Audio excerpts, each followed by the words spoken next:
Hello दोस्तों, आज की इस वीडियो में हम बात करेंगे राजस्थान लोक सेवा आयोग यानी आरपीएससी के बारे में तथा साथ ही इससे संबंधित सभी इंपॉर्टेंट फैक्ट्स एवं इंपॉर्टेंट क्वेश्चंस पर डिस्कस करेंगे।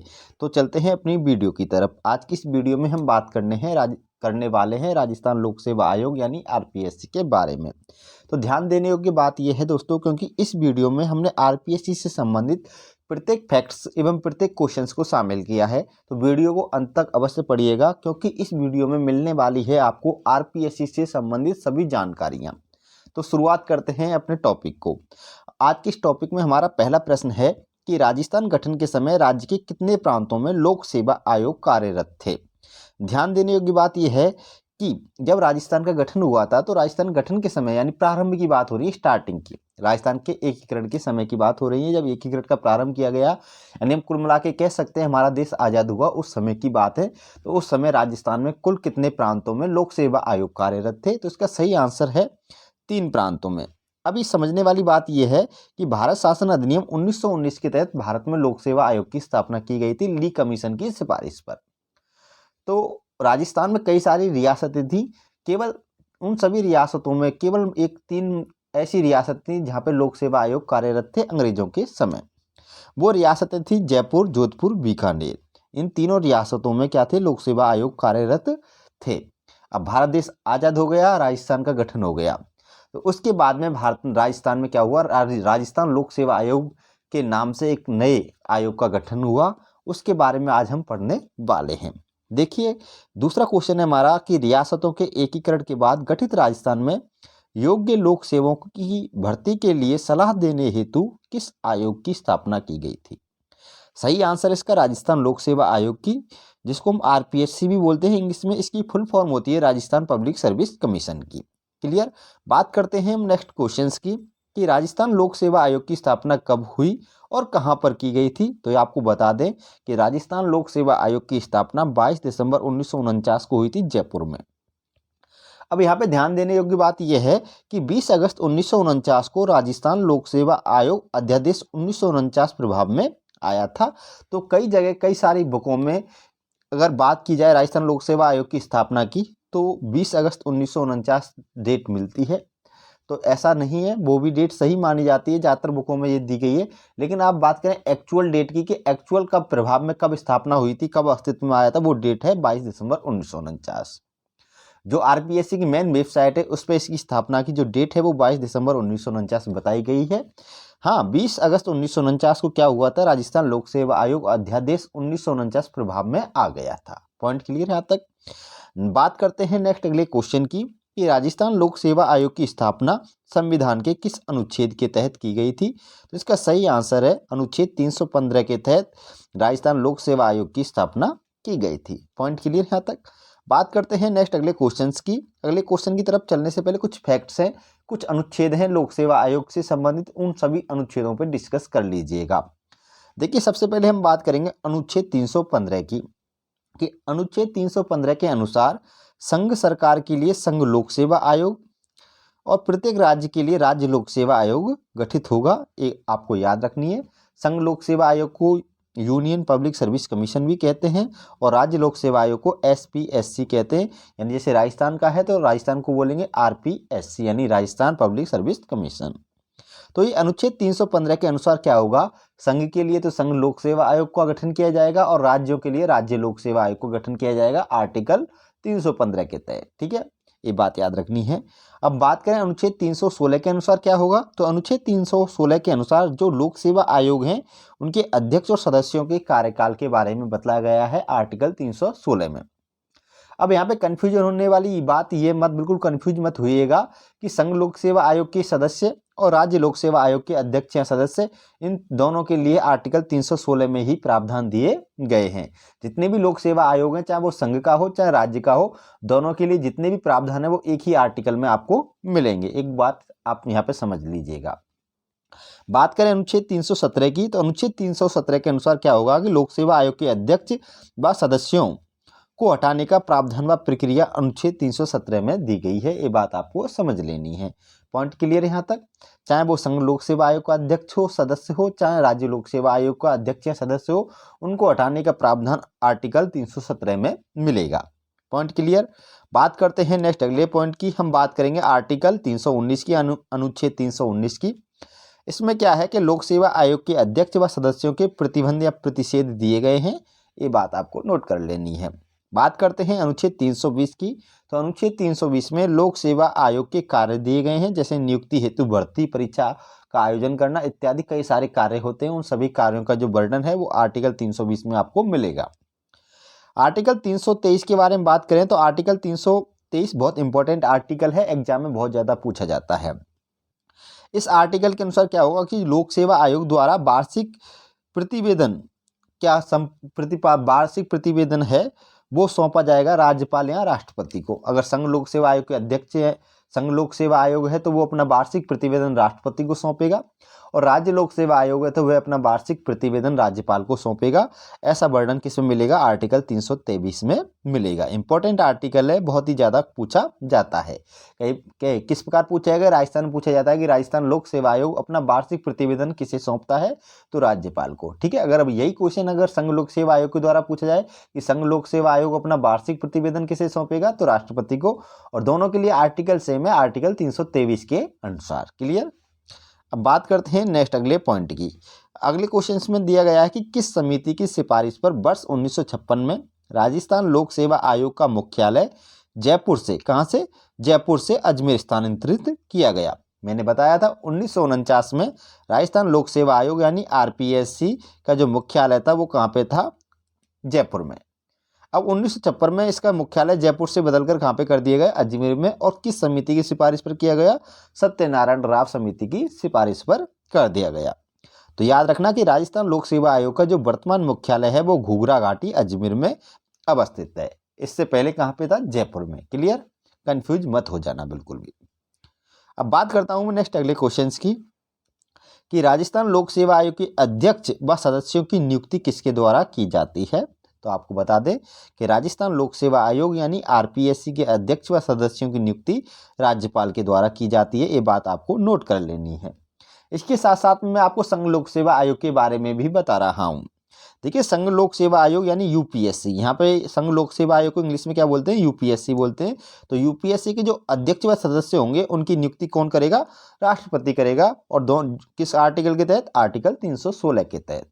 अब ये आर्टिकल 316 राज्य लोक सेवा आयोग पर भी लागू है और संघ लोक सेवा आयोग पर भी लागू है। अगर आपसे पूछ लिया जाए कि राज्य लोक सेवा आयोग के अध्यक्ष व सदस्यों की नियुक्ति राज्यपाल किस अनुच्छेद के तहत करता है? तो आर्टिकल 316 के तहत।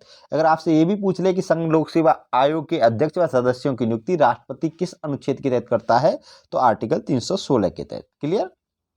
अब बात करता हूं नेक्स्ट अगले क्वेश्चन की कि राजस्थान लोक सेवा आयोग के अध्यक्ष व सदस्यों का कार्यकाल कितना होता है? बहुत इंपॉर्टेंट क्वेश्चन है, क्वेश्चन एग्जाम में बहुत ज्यादा पूछा जाता है। तो याद रखिए कि राजस्थान लोक सेवा आयोग के अध्यक्ष व सदस्यों का जो कार्यकाल है वो 6 वर्ष या 62 वर्ष होता है, और इन दोनों में से जो भी पहले होता है वही उनका कार्यकाल माना जाता है। यदि उनकी 62 वर्ष पहले हो रही है तो वो कार्यकाल समाप्त हो जाएगा, या अगर 6 वर्ष पहले हो रही है तो उस दिन उनका कार्यकाल समाप्त हो जाएगा। उसी प्रकार अगर हम बात करें संघ लोक सेवा आयोग की यानी यूपीएससी की, तो यूपीएससी के जो अध्यक्ष व सदस्य होंगे उनका कार्यकाल 6 वर्ष या 65 वर्ष जो भी पहले होता है। ये बात आपको याद रखनी है। बात करता हूं नेक्स्ट अगले क्वेश्चंस की कि अगला क्वेश्चन है हमारा कि राजस्थान लोक सेवा आयोग का अध्यक्ष या कोई सदस्य अपना त्याग पत्र किसे प्रदान करेगा? इंपॉर्टेंट क्वेश्चन है, एग्जाम में पूछा जाता है। तो याद रखना, राजस्थान लोक सेवा आयोग का अध्यक्ष हो या कोई सदस्य हो, वो अपना अगर त्याग पत्र देना चाहता है तो वो राज्यपाल को अपना त्याग पत्र देगा। क्लियर? नेक्स्ट अगला क्वेश्चन है कि संघ लोक सेवा आयोग का अध्यक्ष या कोई सदस्य अपना त्याग पत्र किसे देगा? राष्ट्रपति को देगा। ये बात आपको याद रखनी है। बात करता हूं नेक्स्ट अगले क्वेश्चन की। अगले क्वेश्चन की तरफ चलने से कुछ पहले एक ध्यान देने योग्य बात यह है कि अगर किसी लोक सेवा आयोग का कोई सदस्य अपनी पदावधि की समाप्ति पर पुनः नियुक्ति हेतु पात्र नहीं होता है, ये बात याद रखनी है। अगर लोक सेवा आयोग का कोई अध्यक्ष या सदस्य बनता है तो एक ही बार बनेगा, पुनर्नियुक्ति उसकी नहीं होगी। ये इंपॉर्टेंट फैक्ट्स है, एग्जाम में पूछे जाते हैं। निम्न में से कौन सा सत्य है, कौन सा असत्य है, इस टाइप के फैक्ट्स में ये पॉइंट बहुत ज्यादा रखा जाता है, याद रखना ये बात। अगला क्वेश्चन है हमारा कि राजस्थान लोक सेवा आयोग के अध्यक्ष या किसी सदस्य को कदाचार के आधार पर, किसके आधार पर, कदाचार के आधार पर किसके द्वारा हटाया यानी निलंबित किया जा सकता है? तो आपको बता दें, राज्यपाल के द्वारा हटाया या निलंबित किया जा सकता है। उसी प्रकार संघ लोक सेवा आयोग यानी यूपीएससी के अध्यक्ष या किसी सदस्य को कदाचार के आधार पर राष्ट्रपति के द्वारा हटाया जा सकता है। ये आर्टिकल 317 में इन दोनों के बारे में प्रावधान मिलेगा आपको। बात करते हैं नेक्स्ट अगले क्वेश्चंस की। अगला क्वेश्चन है हमारा कि राजस्थान लोक सेवा आयोग के वर्तमान में अध्यक्ष सहित सदस्य संख्या कितनी है? तो आपको बता दें, अध्यक्ष सहित सदस्य संख्या है 8। आरपीएससी की वर्तमान में सदस्य संख्या कितनी है? 8 है। और किस प्रकार है कि एक अध्यक्ष और 7 सदस्य आरपीएससी में हैं। अब बात करें कि जब 1949 में आरपीएससी की स्थापना हुई थी तो उस समय एक अध्यक्ष और 2 सदस्य थे, यानी कुल सदस्य संख्या कितनी थी आरपीएससी की? 3 थी। फिर 1962 में क्या होता है कि एक अध्यक्ष और 3 सदस्य यानी सदस्य संख्या कितनी हो जाती है? 4 हो जाती है। ये बात आपको याद रखनी है। 1982 में ये सदस्य संख्या कितनी हो जाती है? 6 हो जाती है। और 2011 में सदस्य संख्या कितनी हो जाती है? 8 हो जाती है।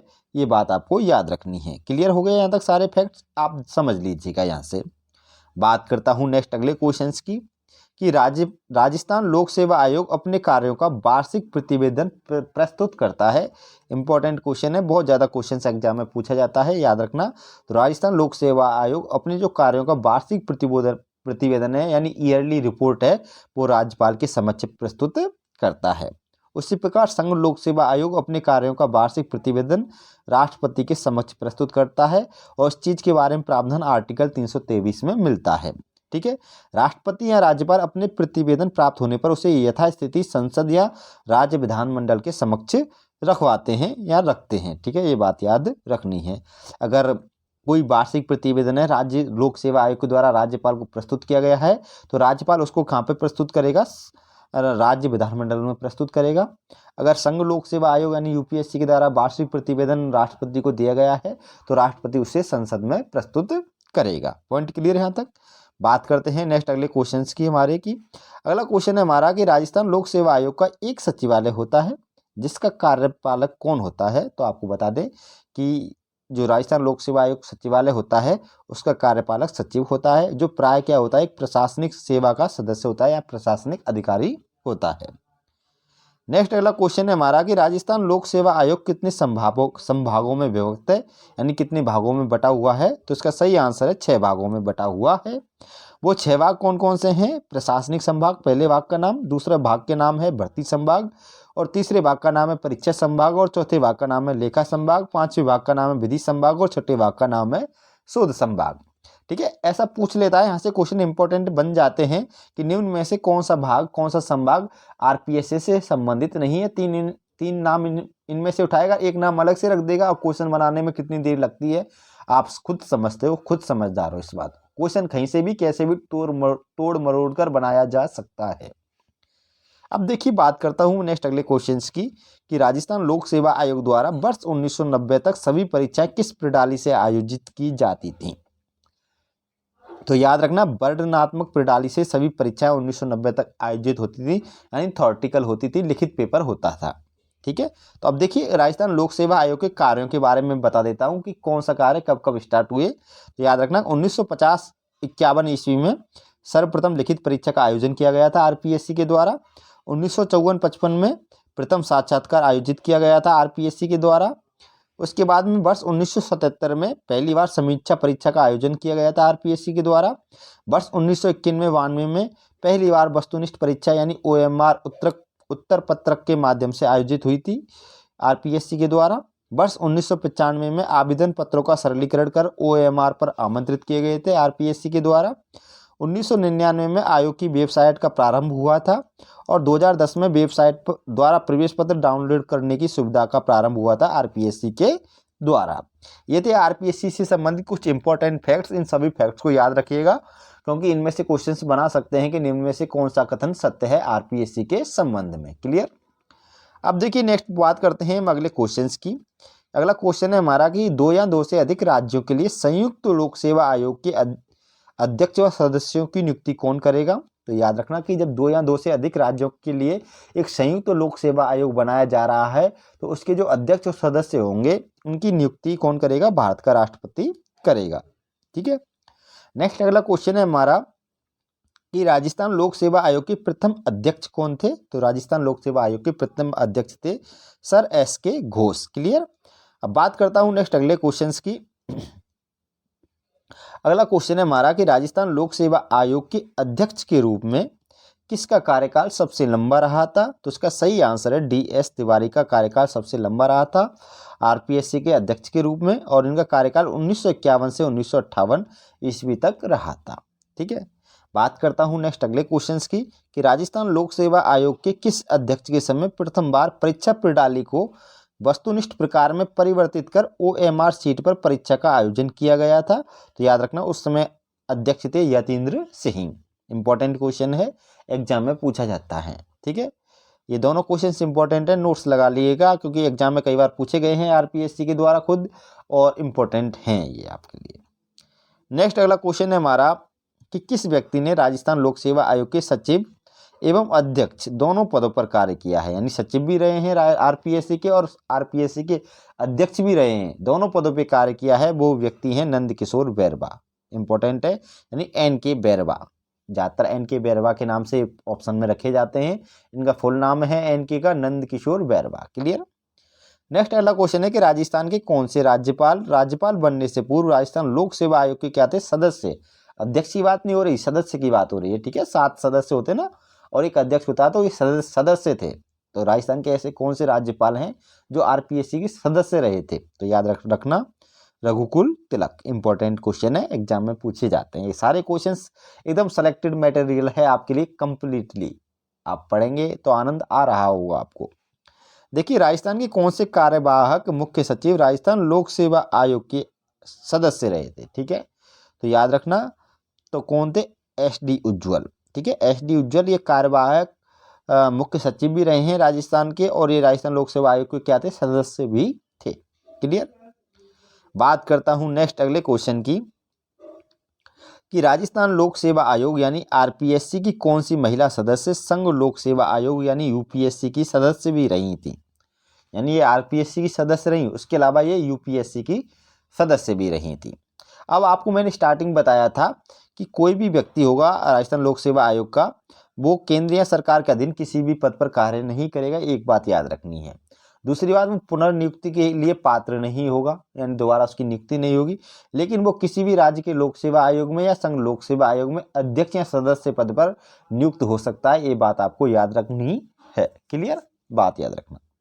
अब देखिए कि जो श्रीमती कांता कथुरिया हैं और श्रीमती प्रकाशवती शर्मा हैं, ये दोनों राजस्थान यानी आरपीएससी की महिला सदस्य हैं और दोनों यूपीएससी की भी सदस्य रही हैं। यानी इन्होंने आरपीएससी के सदस्य पद पर कार्य किया है और यूपीएससी के सदस्य पद पर भी कार्य किया है इन दोनों ने। ठीक है। तो याद रखना है कि श्रीमती कांता कथुरिया और प्रकाशवती शर्मा ऐसी महिला सदस्य हैं जो आरपीएससी की सदस्य रहीं और यूपीएससी की भी सदस्य रहीं।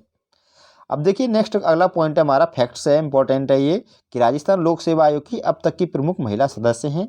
इंपॉर्टेंट क्वेश्चन है ये, याद रखना है। तो सबसे पहली जो महिला सदस्य हैं वो है श्रीमती कांता कथुरिया। नंबर 2 पे आती हैं श्रीमती कमला भील। नंबर 3 पर आती हैं श्रीमती प्रकाशवती शर्मा। नंबर 4 पर आती है श्रीमती दिव्या सिंह। नंबर 5 पर हैं श्रीमती राजकुमारी गुर्जर और नंबर 6 पे हैं डॉक्टर संगीता आर्य और नंबर 7 पर हैं डॉक्टर मंजू शर्मा। क्लियर। अब बात करते हैं नेक्स्ट अगले क्वेश्चन की कि राजस्थान लोक सेवा आयोग की किस महिला सदस्य ने अपने पद से इस्तीफा दिया था? तो श्रीमती दिव्या सिंह ने अपने पद से इस्तीफा दिया था। नेक्स्ट अगला क्वेश्चन है कि राजस्थान लोक सेवा आयोग के वर्तमान अध्यक्ष कौन है? तो राजस्थान लोक सेवा आयोग के वर्तमान अध्यक्ष संजय कुमार श्रोत्री है। इंपॉर्टेंट फैक्ट्स हैं, सारे क्वेश्चन हमने सेलेक्टेड लिए हैं, इंपॉर्टेंट लिए हैं। ये थी दोस्तों आरपीएससी से संबंधित सभी इंपॉर्टेंट जानकारियाँ। वीडियो अच्छी लगी हो तो वीडियो को लाइक अवश्य करना, शेयर करना और कमेंट में अपनी राय अवश्य बताया करो। इसी प्रकार हम आपसे मोटिवेट होते हैं और कुछ हमें मिले तो हम उसी प्रकार आपको नया मैटर भी बनाएं, हमें सजेशन भी दें अपना। और आप हमारे चैनल पर नए आए हो तो चैनल को सब्सक्राइब अवश्य कर लीजिएगा अगर आपको अच्छा लगे तो, नहीं तो कोई बात नहीं। फिर मिलेंगे आपसे नेक्स्ट अगली वीडियो में, तब तक के लिए अलविदा।